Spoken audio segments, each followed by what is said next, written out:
ہم نہیں دیتے، یہ ہم زیادتی کرتے ہیں علماء کے ساتھ، مگر یہ اللہ تعالیٰ کا کرم ہے کہ ان کے رزق کے اندر برکت ہے۔ آپ یہ دیکھیں معاشرے کے اندر یہ کم تنخواہ پہ اپنی زندگیاں گزار رہے ہیں اور بہترین انداز میں ڈیوٹیاں ادا کرتے ہیں۔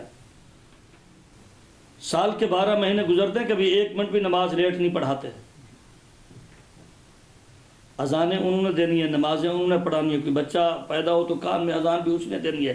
آپ نے کہا اچھا پھر اگلی بات یہ دیکھیں، کبھی آپ نے سنا کہ کسی عالم دین نے احتجاج کیا ہو کہ آج میں جمعہ نہیں پڑھاؤں گا، میں نماز نہیں پڑھاؤں گا، میری تنخواہ کم ہے، تنخواہ میں آپ اضافہ کریں؟ تو یہ بہت عظیم لوگ ہیں، ہمیں ان کی قدر کرنی چاہیے، اور جتنا ہم عزت کریں وہ کم ہے۔